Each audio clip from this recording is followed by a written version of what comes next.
Hi, this is John Harcher, and welcome to episode 43 and the beginning of season 2 of Valleys of Numenor.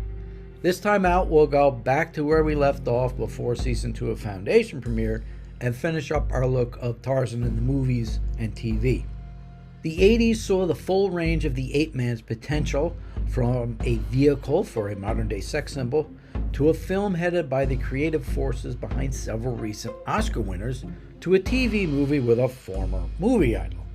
The 90s gave us 2 TV shows and 2 movies, one far more successful than the other. Then a decade and a half into the 21st century, the 100-plus-year-old creation did decent box office with another big screen adventure.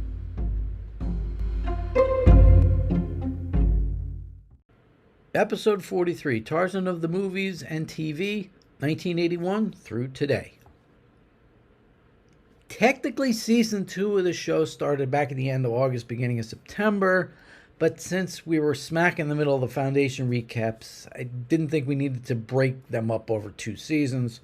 Not that it matters, I just like having things in some kind of an order. So we'll be finishing up Tarzan today, then do another show on the worlds of Edgar Rice Burroughs, eventually.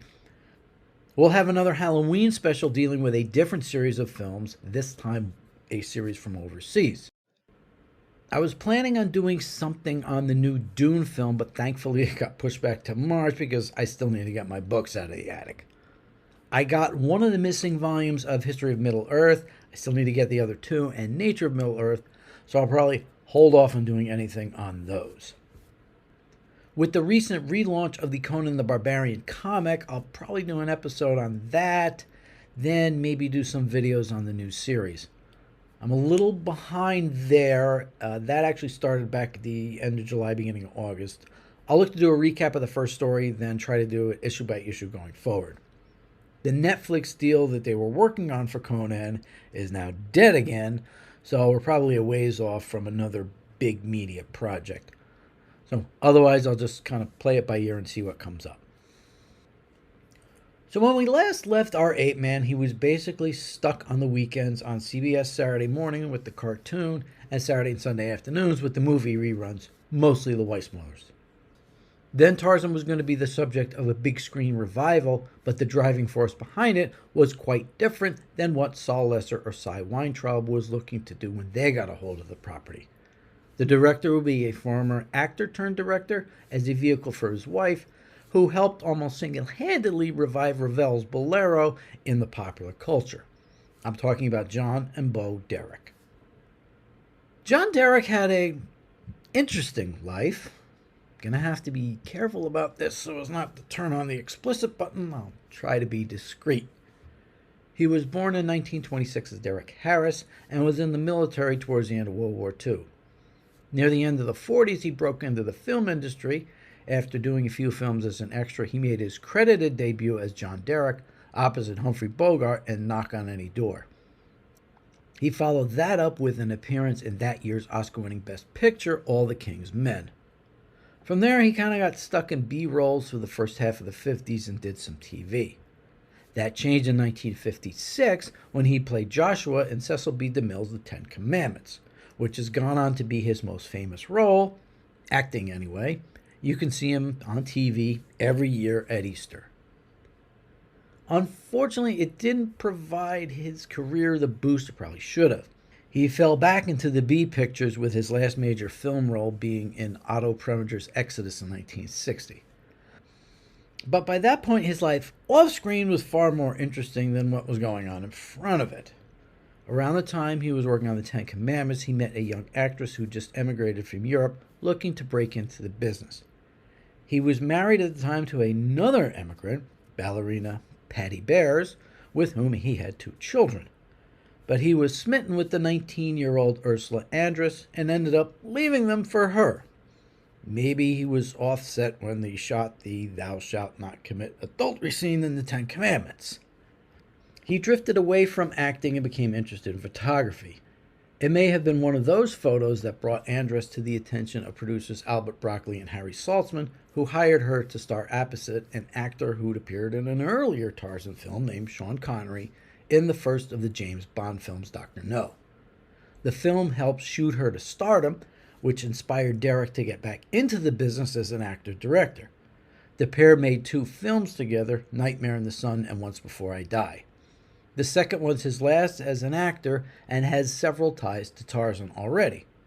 Jacques Mahoney, who just finished playing Tarzan recently, had a secondary role in the film, and soon-to-be TV Tarzan Ron Ely was the 4th lead in the film. It's also been rumored that he was partially the cause in Derek's and Andress's divorce when she had an affair with Ely. Like I always say, it all ties together.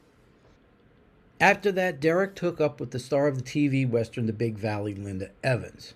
They were married in the late 60s, and after the cancellation of the show, Evans basically dropped out of the business. They only made 1 film together, Childish Things, in 1969. While vacationing in Europe in 1973, John saw 16-year-old Mary Collins walking on the beach and was inspired to make a film with her. With both of them not really working and needing money for the film, John convinced his wife to have him take snapshots of her and sell them to Playboy. Needless to say, she wouldn't be wearing any outfits with shoulder pads or anything else. But it had worked before. He'd done something similar while married to Andress. So Linda agreed, and Hugh Hefner happily published the photos. At this point, Linda didn't have a relationship with Ursula. If so, she might have told her what happens when John gets interested in a younger woman. Needless to say, the couple split up, and John stayed in Europe with Mary since she was underage. You'd think Evans would be somewhat resentful over it, but to this day, she's not really angry about it. The pictures got her the attention of Hollywood again.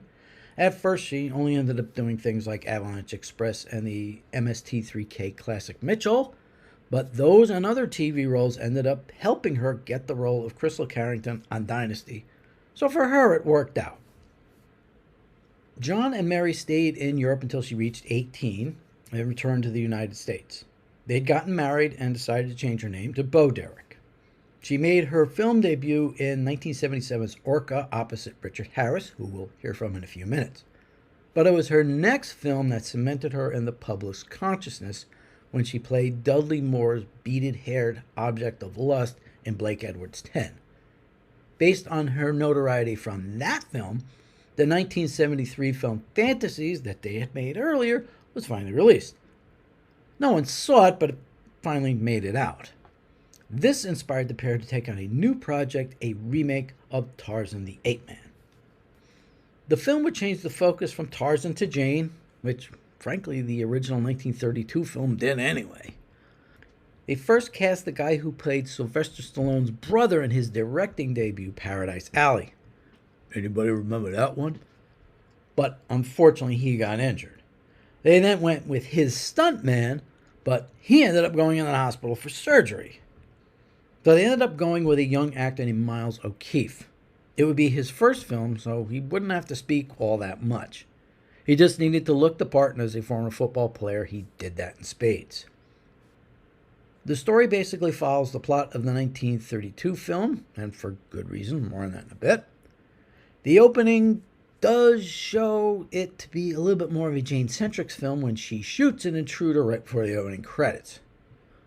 Bo's Orca co-star Richard Harris portrays her father, and genre star John Philip Law, he of Diabolic, Barbarella, and Golden Voyage of Sinbad fame, I won't mention Space Mutiny, plays Harry Holt. Tarzan shows up around halfway through the film, and even in a loincloth, Bo ends up wearing less clothes than he does. Despite its reputation, you don't see Tarzan and Jane doing it. I don't actually even remember seeing them make out in any way. She's just very forward in her interactions with the ape man. The ending does take place when they're captured by natives. The difference is she gets painted white and washed like she's a horse. Not really sure where this came from. Bo Derek has a history of being an animal rights activist, and it may have been aided by her work in this film. The chimp became very protective of her, as did the lion they hired for one scene. He was so protective that when O'Keefe came over to her for the scene, the lion attacked him. From what I remember, it's actually in the movie. There's one other scene with the elephant where it's supposed to bring an injured Tarzan over to Jane, Instead of using its trunk as instructed, it took its tusks, slid them underneath him, and brought him over that way. So that worked out pretty well. What wasn't worked out totally was if the Derricks and MGM could actually use Tarzan, since ERB Inc. signed a deal with Warner Brothers. So both Warner's and the Burroughs estate sued. MGM fell back on the old, "We're doing our Tarzan the Ape Man on anything from the books," which seemed to satisfy things enough. The other thing the estate wasn't thrilled about was the sexual nature of the story being so emphasized. The critics were none too kind, several rating it one of the worst films ever. Richard Harris was at his Richard Harriest, and Beau's not Meryl Streep in several ways. That didn't hurt the box office, though. It became relatively successful in the crowded summer of 1981 that included Superman, James Bond, Indiana Jones, Clash of the Titans, and, of course, Cannonball Run. John Derrick basically stuck to making movies with Beau. In the 90s, he made a couple videos with Shania Twain before passing away in 1998. Beau did a few things over the years, several as herself, and concentrated on her work with animals. She went out on a blind date and ended up sticking with actor John Corbett ever since. So, in his real life, he's kind of like Aiden. Mr. Big passes away and he ends up with the girl. And interestingly enough, two of Beau's best friends are Ursula Andress and Linda Evans. Somehow John Derrick managed, even when he was alive, to have 3 of his 4 wives get along. I don't know how he did it.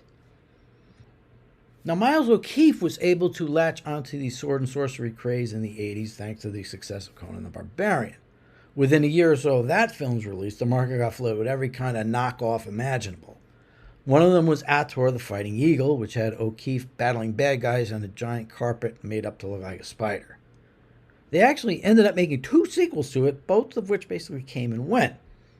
Until Comedy Central's Mystery Science Theater 3000 used a repackaged version of the second film entitled Cave Dwellers to open the 3rd season. The show began to hit its stride at that point, and this film was one of the reasons why. And to show again how everything is tied together, the Film Ventures International redone opening credits used scenes from a film titled Tor the Mighty, which was originally entitled Tarzan the Mighty, until Edgar Rice Burroughs Inc. sued, so they had to change the name. Meanwhile, Warner's continued working on their Tarzan project. It was a labor of love for screenwriter Robert Towne. He started his career working for Roger Corman and became known for a variety of screenplays and touch-up work. He did the scripts for The Last Detail, The Yakuza, and most famously Chinatown, plus did touch-up work on several Warren Beatty films, including the full script for 1975's Shampoo. I discussed this film recently or on my other podcast, Keep on Grooving. Like I say, it all ties together. And speaking of tying together, he did some uncredited work on the script for Orca. Towne's idea was to do a very faithful and realistic take on the first novel, Tarzan of the Apes. His script was very long and involved, so Warner gave him the okay to make another script first for his directorial debut. Personal Best from 1982 was about female track athletes and their tryout for the 1980 Olympics in Moscow. But several problems arose along the way. World events led the U.S. to boycott the games, so all the athletes could do was compete for the right to say they made the Olympic team. The other had to do with the film's story.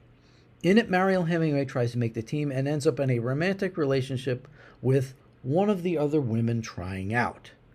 Needless to say, in 1982, this wasn't exactly a mainstream kind of thing. Nowadays, it's almost a given this would happen, and the problem would be her going off with the male swimmer at the end of the movie.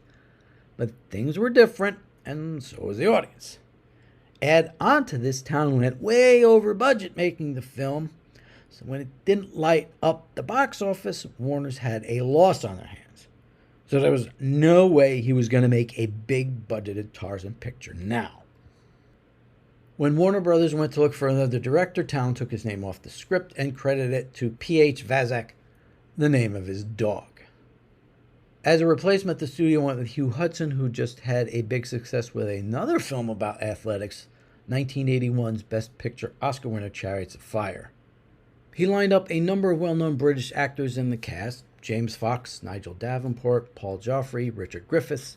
To head the film, he cast Sir Ralph Richardson in the new role of Tarzan's grandfather, and Ian Holm as D'Arnot, the French soldier who finds Tarzan in the jungle. For the pivotal roles of Tarzan and Jane, Hudson went with two relative newcomers. As blonde Jane, Hudson chose brunette model Andie MacDowell. She hadn't done any acting before, but she was partially chosen for her southern accent, which makes it all the more baffling that when the film came out, she'd been overdubbed by Glenn Close. Then add on top of this, MacDowell's had a very successful career as an actress to this day, so I don't know why they did this. As for Tarzan, Hudson went with French actor Christopher Lambert. If O'Keeffe was from the Lincoln Weissmuller Scott school, Lambert was more in the Henry Ely model. Since Tarzan was taught to speak English by a Frenchman, it would make sense he'd have a French accent rather than an English one. In March 1984, Greystoke, The Legend of Tarzan, Lord of the Apes hit the movie screens. The first part of the film is undoubtedly the best single version of Tarzan's origin that's ever been done. We get to see his birth and adoption by Kala, his growing up among the apes as an outsider, and his discovery by D'Arnot, who brings him back to society after figuring out that he's the son of the Earl of Greystoke. They do that instead of Lord Greystoke here. Not sure why. He brings him back to England, where his grandfather wrongly believes his son has returned to him, but no one corrects the old man. Here he meets Jane and the two fall in love, but the conflicts of trying to fit into civilization grow unbearable after his grandfather passes away and he finds one of his old ape companions in a zoo. In the end, he returns to the jungle and leaves Jane since she cannot be expected to survive there. Many other Janes would disagree, but I'm not sure if the focus of the latter part of the film was from Towne's original script or if it was changed after Hudson came on board.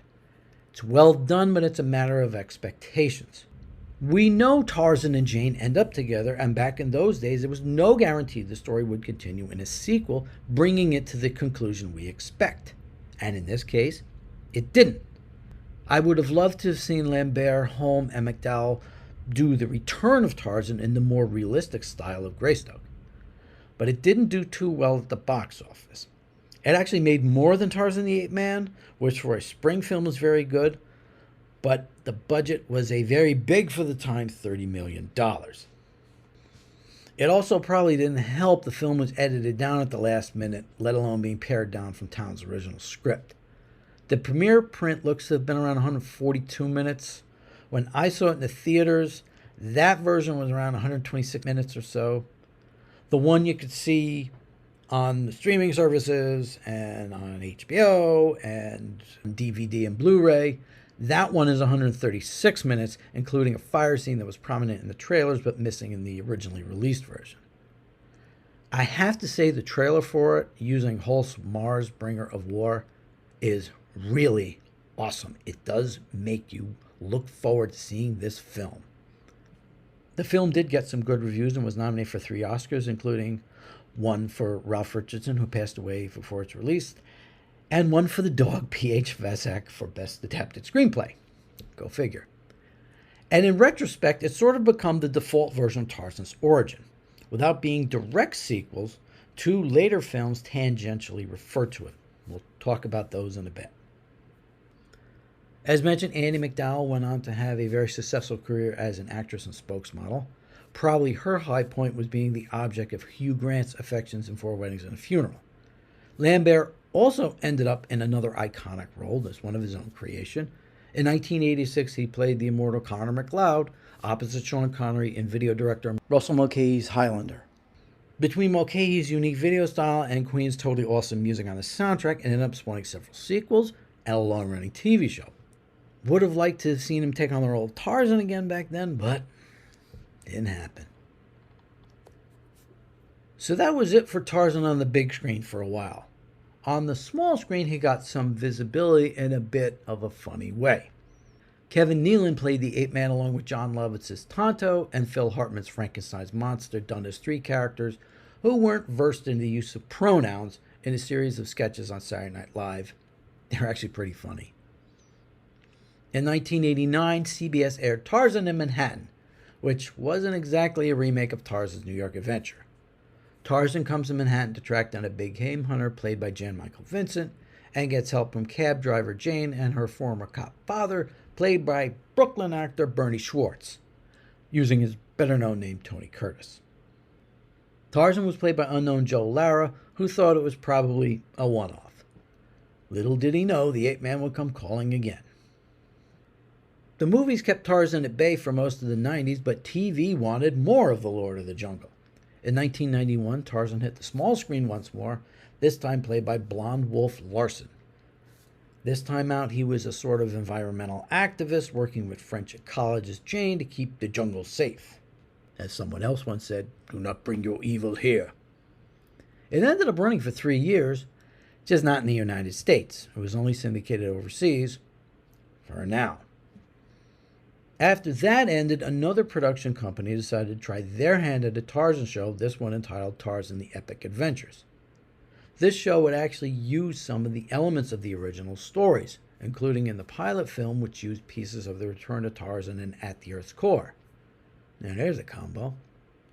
And as Tarzan, they picked Joe Lara. Yep, the guy who played a modern Tarzan in the CBS TV movie a few years earlier. This time he played it straight and ended up being very good. After the pilot episode, several other ones with Burroughs material included the return of La and Opar, an adaptation of Tarzan in the Forbidden City where they screwed up the ending, and even Carson Napier and his voyage to Venus, or Amtor as Burroughs called it.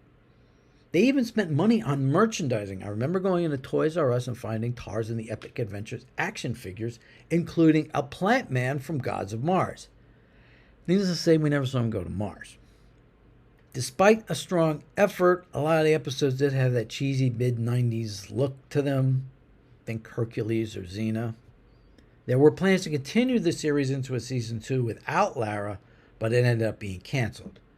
To fill its hole in the syndication cycle, the producers slotted in the early 90s Tarzan show with Wolf Larson.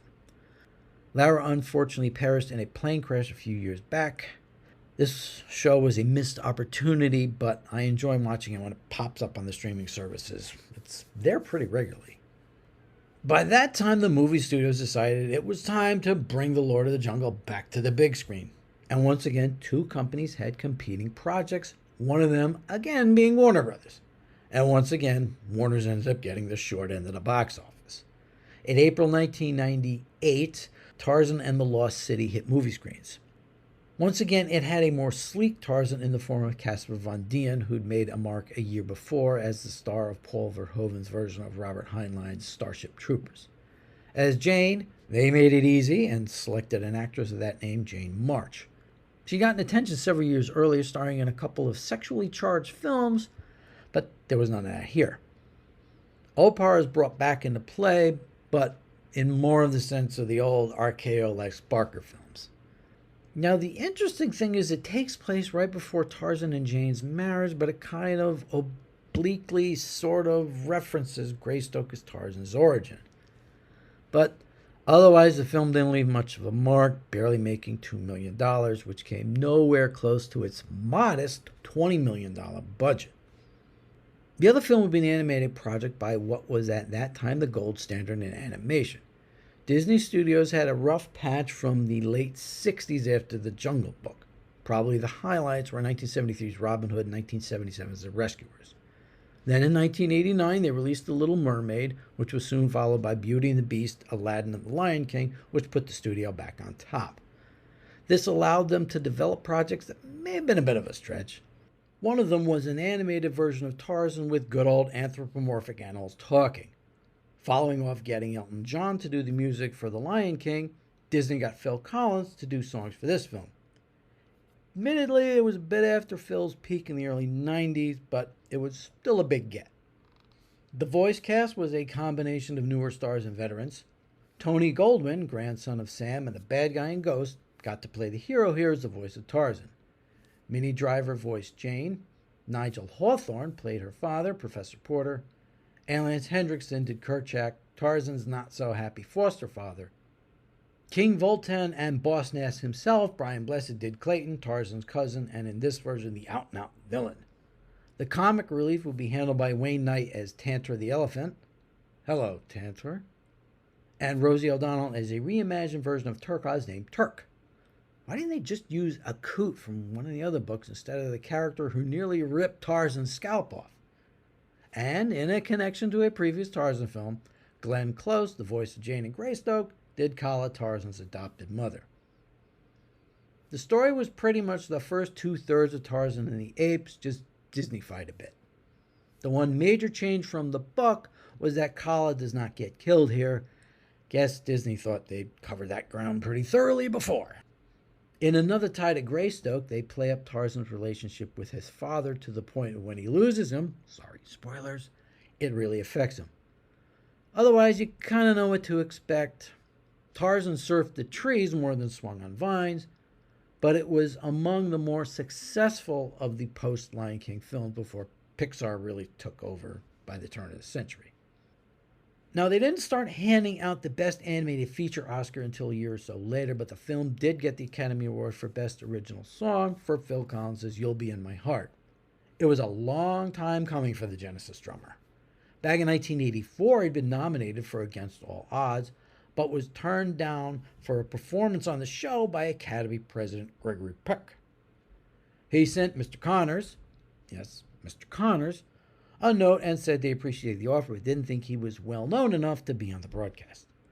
So they went with dancer Anne Ryan King, God rest her soul, who had to sing the song in a different key and do a dance number as well. Needless to say, it really didn't work out. As for not being known on the Billboard charts, the artist with the #1 song and #1 album that week was Phil Collins. So even if this wasn't the best song he'd ever done, this was one of those, hey, we kind of owe you this Oscars.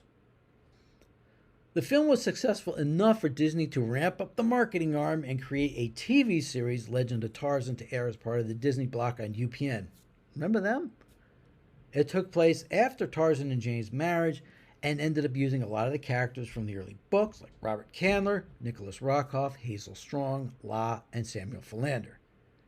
It even included figures from the real world, including Teddy Roosevelt and, yes, Edgar Rice Burroughs himself. None of the original main cast of the film returned for the show, with the exception of Hendrickson and some flashbacks. It lasted for 2 seasons, and a trio of episodes revolving around World War I were edited together and sold directly to DVD as Tarzan and Jane. A few years later, Tarzan 2: The Legend Begins was also shipped straight to home video. This was sort of the animated version of Jungle Tales of Tarzan, only taking place earlier than those stories and dealing with Tarzan and his friends as children. Hendrickson and Close returned as Kerchak and Kala and had guest voices from George Carlin. Imagine telling people in the 70s Carlin would be a popular children's host, and they have said the 7 dirty words right back to you. Estelle Harris, whose TV son Jason Alexander did an episode of the TV show, and Brad Garrett, whose voice is made for cartoons. Everybody loves Tarzan. There was also a made-for-home video animated Tarzan hour-long film, sort of telling the story of Tarzan of the Apes. In the mid-2000s, the WB tried a new Tarzan show set in the modern day, and once again in New York, with Jane being a police officer. Didn't work out too well, lasted a whole 8 episodes. A CGI film was done in 2013, with Kellen Lutz providing the voice of the ape man, reworking the origin story into the modern day and adding levels of environmental activism. It would seem like a natural fit, but they weren't able to pull it off. It went straight to home video in the US. This was followed by an animated series a few years later on Netflix. Not a direct sequel or continuation, but basically using the same premise and tying it into other series on the streamers like King Kong. May not have been great, but it ran for 2 seasons. However, the biggest success the Ape Man had in this century was on the big screen.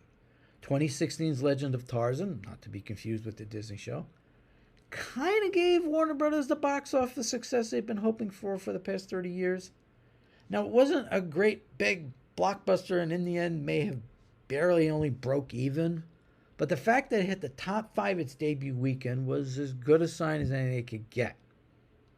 It had a solid cast with multiple Oscar winner Christoph Waltz, Jimon Hansu, Samuel L. Jackson as real-life hunter George Washington Williams, and Barbie and Harley Quinn herself, Margot Robbie as Jane. For Tarzan, director David Yates went to Sweden and got Alexander Skarsgård. His family has several ties to genre films. His brother Bill was Pennywise in the It films, and Dad Stellan is best known as Dr. Eric Selvig in the MCU and was recently Baron Harkonnen in the Dune films. The film had Tarzan and Hunter Williams involved in an actual situation in the Belgian Congo, which actually offended some people as trivializing it. I didn't take that away from the film, but maybe it was just me.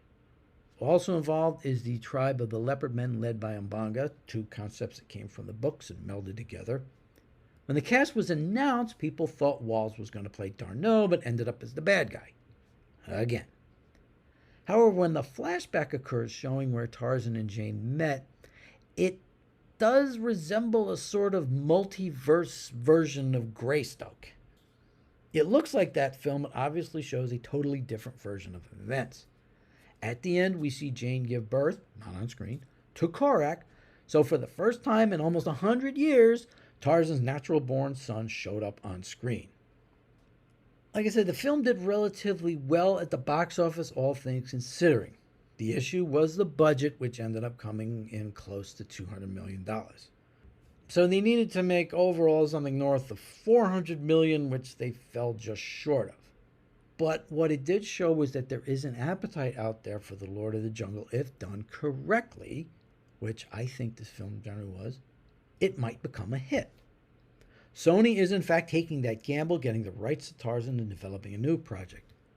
Heard some good things about it, as well as some troubling ones. The one thing they probably need to avoid is doing something set in the modern day.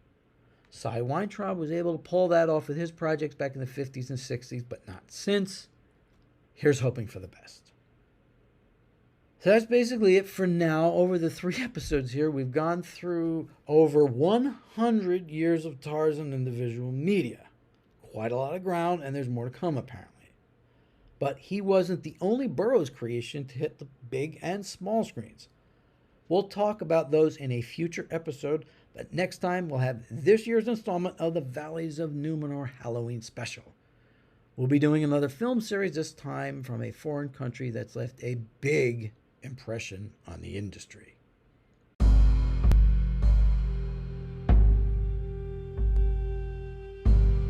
Next time, it's the Valleys of Numenor Halloween Special 2023 edition, and this time the film series we'll take a look at is one that ran for 20 plus years. We'll be looking at the first series of Godzilla films, as well as a few others tied in along the way. You can kind of guess which ones. That'll be at the end of October on Valleys of Numenor. Please hit the subscribe button if you like what you're hearing. I'm John Hartra. Thanks for listening.